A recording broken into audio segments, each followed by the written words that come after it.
кітап білім бұлағы, білім өмір шырағы демекші, артық білім кітапта екені ақиқат. Алайда қазіргі жаһанданған заманда осы кітаптан сәл ажырап бара жатқанымыз жалған емес. Дегенмен кітапты серік еткен жастарымызда қазір бар, шүкірлік. Сондай кітапқа құмар ауылдың бірі Қармақшы ауданы Тұрмағанбет ауылы. 100 шайыр шыққан елде бүгінде бірнеше жастар әдеби байқауларда көптеген жетістікке жетіп жүр. Сондықтан біз ауыл оқырмандары жастардың жай күйі бағыт бағдарын әңгіме қылмақ үшін осы ауылдың нөмірі 29 мектеп кітапханасын қонаққа шақырған болатынбыз. Таныс болыңыздар, Анар Жұмағұлова және осы мектептің оқушысы, бірнеше байқаулардың жеңімпазы Фатима Мархабатова. Студиямызға қош келдіңіздер. Анар ханым, бірінші сұрағымыз осы ауылдың кітапханасы жайында айта кетсеңіз, жалпы кітапхана жайында. Рахмет, мен Тұрмағанбет Сүлейменов атындағы 29 орта мектептің мектеп кітапханашысымын. Мектебімізде жалпы кітапхана қоры 15.678 дана болса, соның 6.771 данасы көркем әдебиет. Ол бізде 315 оқушыға бөлгенде оқырман басына 18-19 данадан келеді. Және 95 жылғы туған азаматтардың 10 жылдық кездесуіне естелік ретінде осы кітапхананы толықтай жаңартып, жаңа жиһаздармен жаңғыртып берді. Бұл жерде демеушілік жасаған 1980 жылғы туған азаматтар мектеп кітапханасына телевизор сыйға тартты, және Мәриям Ерген қызында бұл жерде көп үлесі бар деп айтып өтемін. Туған жерге туыңды тік деген осы ғой. Әйтеуір ауылдың кітапханасы, білім ордасы күшейіп жатса, демек ауылдың болашағы жақсы болады деген біздің алғысымыз бар. Аталған жылдағы азаматтардың үміттері ақтала берсін дейміз, сол ауылдан жақсы азаматтар шыға берсін дейміз. Енді осы ауыл мектеп кітапханасындағы оқырмандар саны қалай болып жатыр? Жалпы оқырман балалар барады ма кітап сұрап? Мектепте жалпы саны 315 оқушы деп айтсақ, осы оқушылардың 65-70% менде тұрақты кітап оқитын оқырмандар болып есептеледі. Яғни олар менен кітап алып оқитын оқырмандар. Ал қалған пайызы мүлдем кітап оқымайды деген емес. Электронды кітаптар, қазіргі кезде электронды кітаптарды көп оқитын оқушыларымыз бар. Ғылыми жобалар арқылы энциклопедиялар мен жаңағы ғылыми танымдық бағыттағы журналдарды оқитын оқушыларымыз бар.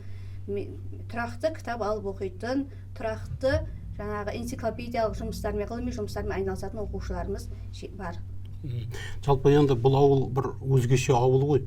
Қармақшы ауданы шайырлардың жаңағы туын тіккен жері болатын болса, соның ішінде Тұрмағанбет ауылы 100 жүйріктің шыққан отаны. Енді осы ауылдағы 100 жүйріктің ізінен еріп келе жатқан жаңа гүлдері қандай кітаптарға көбіне сұраныс жасайды? Бізде мектеп кітапханасында туған жерім алтын бесігім тақырыбында тұрақты кітап көрмесі бар. Ол жерде жергілікті ақын жазушылардың, зерттеушілердің кітаптары қойылған. Тұрмағанбет шайырдың 5 томдық кітабы, Берік Жүсіптің кітабы бар, Нұрсұлу ағайдың кітаптары. Сол кітаптарға толық сұраныс бар, оқиды.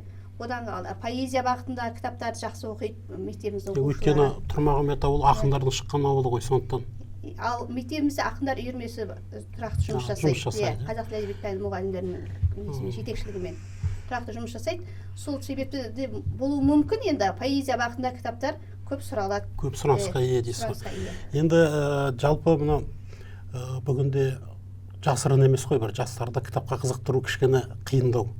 Дегенмен өзіңіздің бірнеше жылдық тәжірибеңіз бар. Осы жастарды кітап оқуға қалай тартуға болады? Қандай бір тәсілдер қолдануға? Жеке ата-аналар, өзіңіздің жеке пікіріңіз бойынша. Енді мен осы жерде айтып өтейін. Ел президенті Қасым-Жомарт Кемелұлының тапсырмасымен мектеп кітапханаларында балалар кітапханасы бағдарламасы жұмыс жасайды. Бұл бағдарламаның негізгі мақсаты мектеп кітапханаларын көркем әдеби кітаптармен толықтыру және оларды насихаттау болып табылады. Осы бағдарлама аясында аудандық білім бөлімі арқылы бізге 973 дана көркем әдеби кітап және жеке оқырмандардан акциялар арқылы өлкетану бағытында кітаптар, басқа кітаптардан 80 кітап кітапхана қорына келіп түсті. Бізде 15 минуттық үзіліс бар мектебімізде. 15 минуттық үзілісте енді кітапхананың несіне жер көлеміне қарата, кітапханада орындық санына қарата біздер жаңа бір пән мұғалімімен байланысамыз, қазақ тілі әдебиеті пәні мұғалімін немесе сынып жетекшілерімен байланысамыз.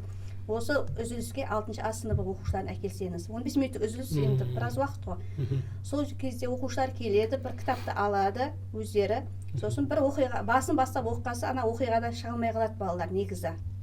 Сол жерден 15 бала келсе, соның 8-9-ы кітапханаға жазылып, кітап алып шығады сол 15 минуттық үзілісте. Ол бірінші тәсіл. Екінші тәсіліміз бізде қазір балдарға сен мына кітапты оқы, осы кітапты біз талдаймыз дегенге балдар өздіктерінен олай оқымайды. Оларды біз қазір Хохот платформасы бар, Wordwall платформасы бар, ойын түрінде талдаймыз кітаптарды.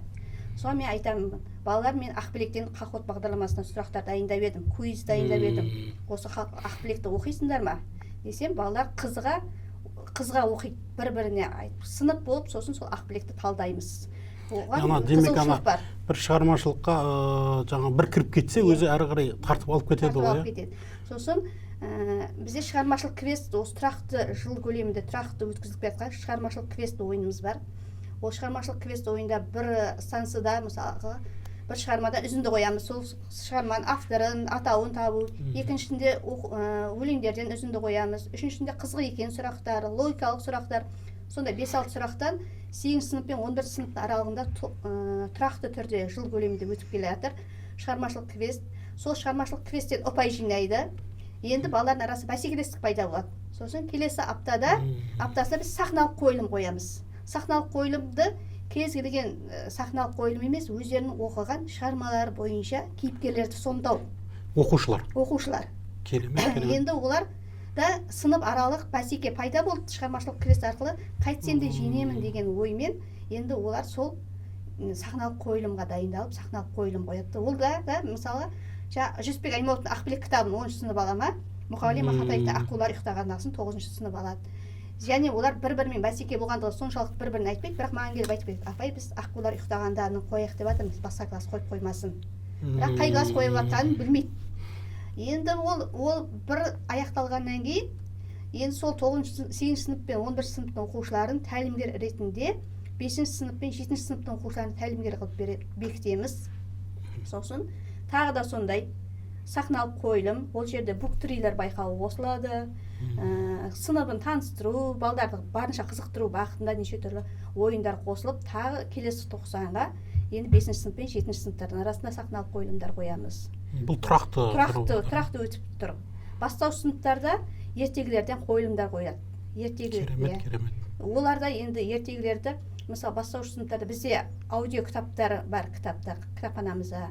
Сосын жаңа телевизордан мультфильм көрсету арқылы, мысалы Күш Егіз ертегісін көрсетсек, соны ертегісін алып оқуға бала талпынады. Үзіндісін көрсетеміз. Мысалы негізі мультфильм үзіндісін көрсетеміз, бізде осындай кітап бар балалар десек, сол кітапты алып оқуға балалар талпынады.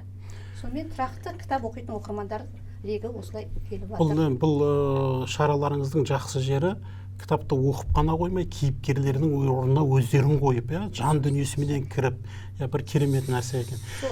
Сол сахналық қойылымнан кейін, ана балдарды кейіпкерді беріліп ойнағандар соншалықты көрермен болып отырған балдар, апай, өткен Аққулар ұйықтағанда қойылымы осылай тамаша болды, сол кітапты оқиын, сол шығарманы оқиын деп едім, деп сұрап келіп, артынан келіп алатын балдар бар. Бұл жұмыстар жалпы барлық мектептерде жүріп жатқан жұмыстар ма, әлде сіздердің мектептеріңіздің өздерінің?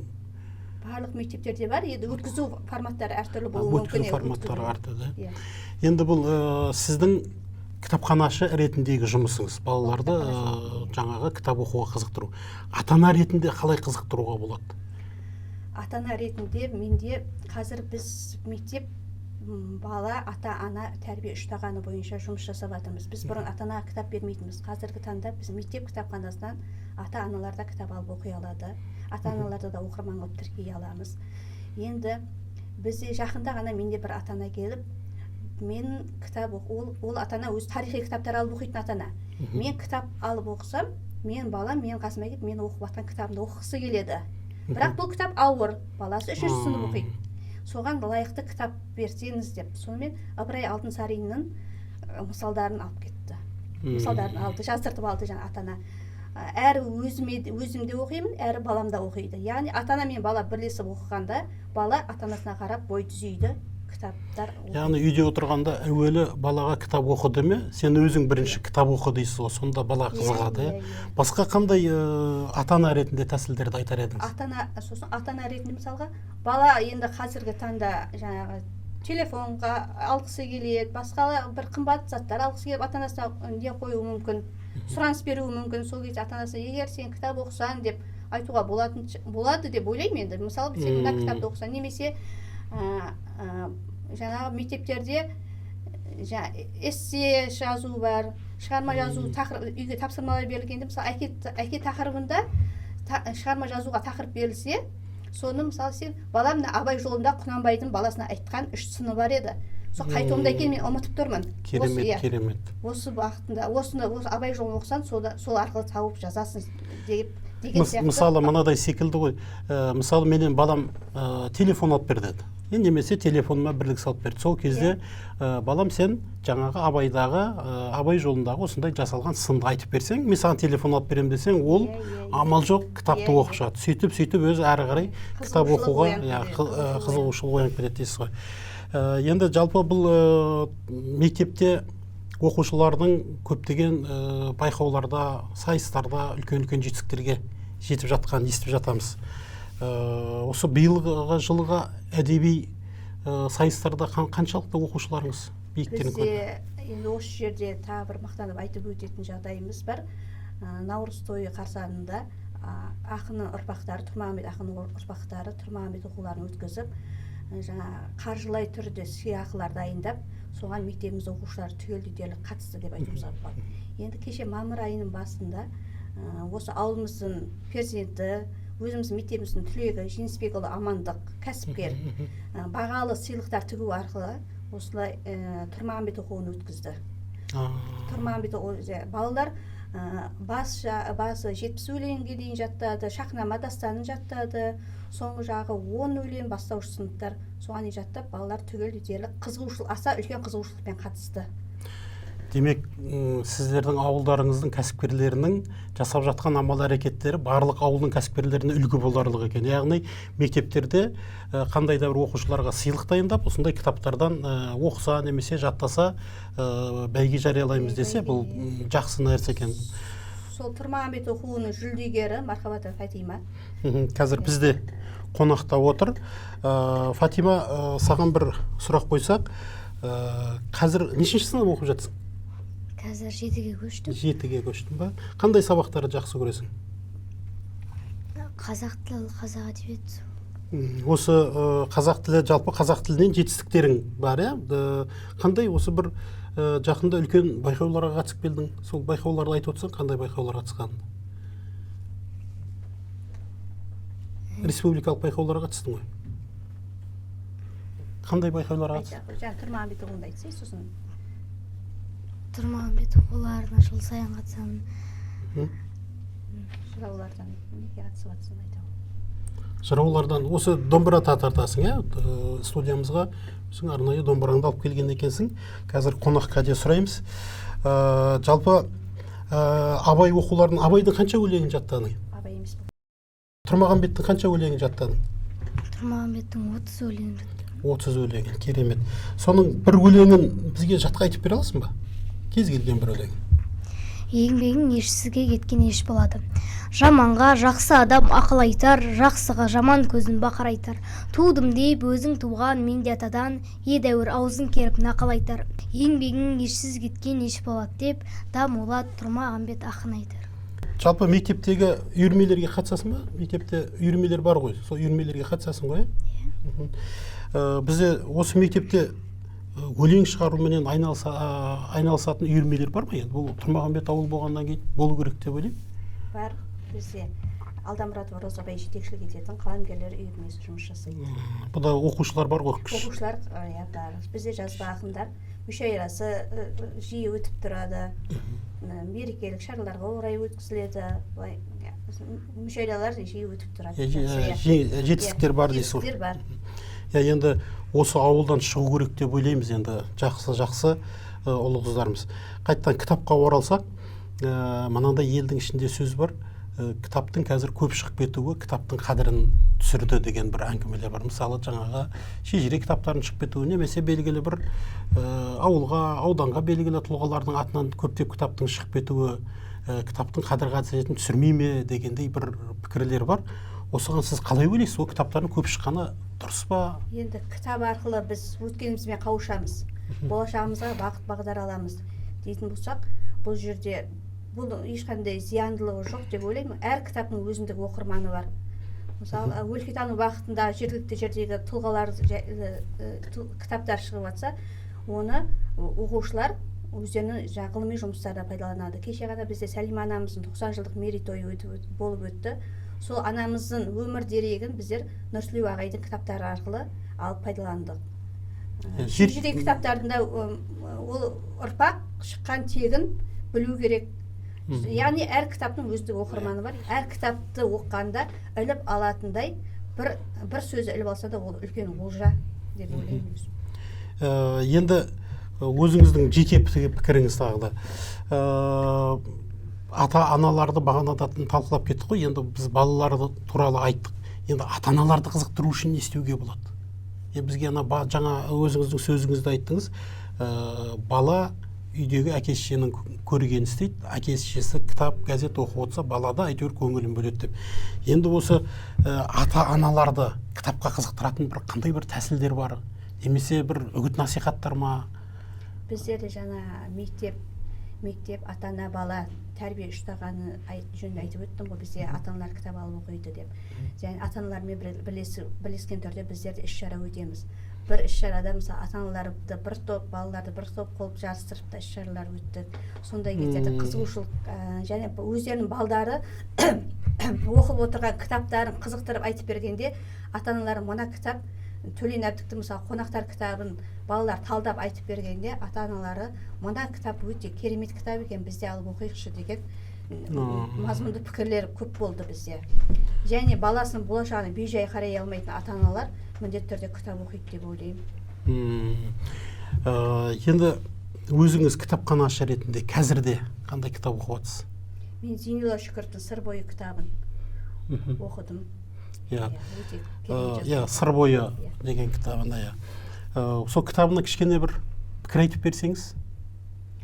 Енді бұл кітаптан жаңа өткен өмірімізді, сыр бойына халықтың қалай қоныстанғандығы, Жанғожа батырдың ерліктерін, Қоқан хандығы мен екі арадағы саяси текетірестерді жайлы жақсы өз елінің тарихын білгің келсе, осы кітапты міндетті түрде оқы деп кеңес берер едім. Өзі үлкен екі томдық кітап.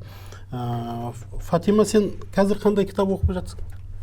Қазір Тұрмағамбет атамыздың өлең жинақтарын оқып, сосын Мұқағали Мақатаевтың да өлеңдерін оқып, сосын Бердібек Соқпақбаевтың Менің атым Қожа деген керемет кітап. Керемет кітап.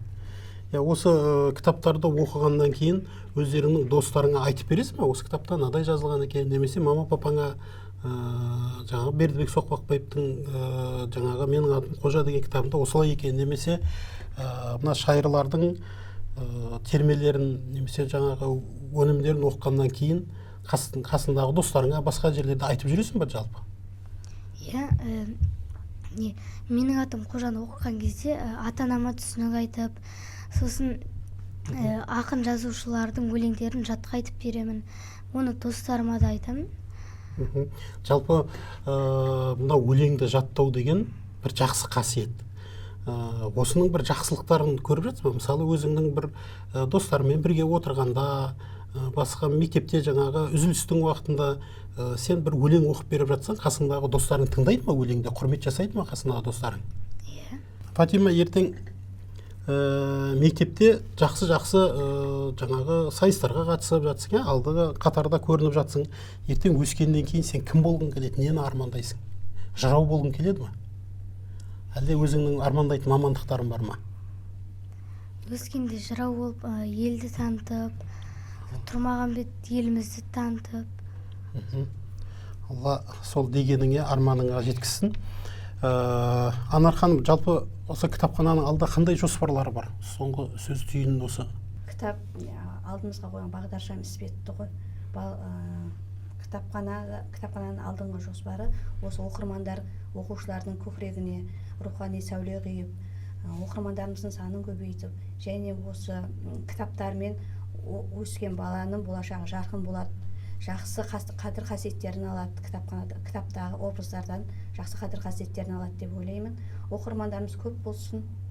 Оқыған кітап оқитын бала мен кітап оқымайтын баланың айырмашылығы бола ма? Сөйлеуінде, ойлауында? Әрине, сөздік қоры аз болады кітап оқымайтын баланың.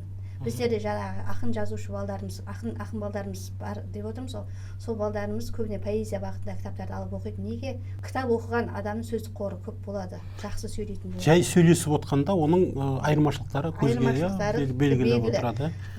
Жаңа ғана айтады ғой, кітап оқымағандар кітап оқығандарды тыңдайды деген. Сол сияқты оларда жаңа ой өрісі де, басқасы да, жаңа тілдік сөз қолданысы да айырмашылық бар. Жалпы облыс көлеміндегі басқа кітапханалармен, көрші ауыл кітапханалармен байланыс бола ма сіздерде?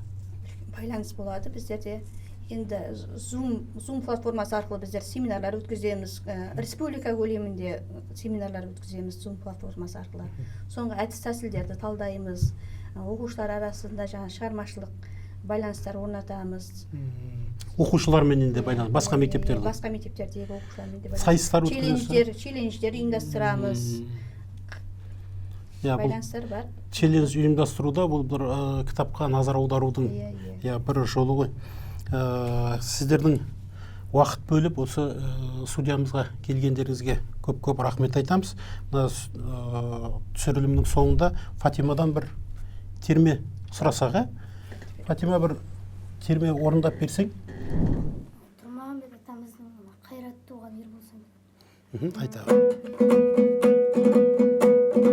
Қайратты туған ер болсаң, қамын ойла халқыңның, жетім менен жесірге өзі бұл жүзі жарқынның. Сақалында болып бақ жас күнгі қоңыр салқынның, туысқанды тонама толуын ойлап алқымның.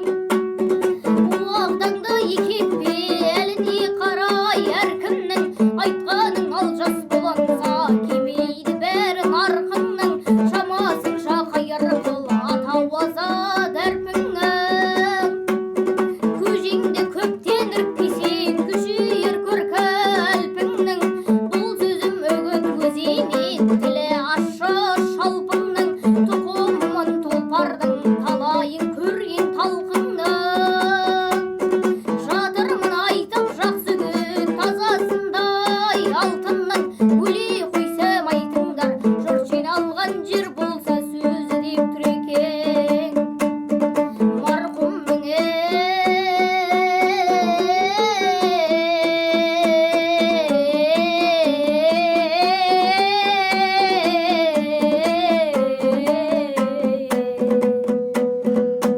Ой, керемет. Ауылдың алтауызы деп осыны айтамыз. Жақсы бір әуенге де қанықтық. Ел халықтың қазынасы кітапхана жайлы да біраз ақпарат алдық деп ойлаймыз. Сіздердің жұмыстарыңызға жеміс тілейміз. Оқырмандарымыз көп болсын, ғалымдар, жақсы ақын жазушылар осы ауыл кітапханасынан сусындап шығып, үлкен биіктіктерге, жетістіктерге жете берсін дейміз. Көп рахмет. Құрметті көрермендер, бұл сіз не дейсіз бағдарламасы бүгінгі студиямызда қонақта болған Қармақшы ауданы Тұрмағанбет ауылы, Тұрмағанбет Істелеуов атындағы нөмірі 29 мектептің кітапханашы Анар Аймағанбетқызы және Фатима Мархабатова. Сау болыңыздар, жемісті, жеңісті күндерде жүздесе берейік.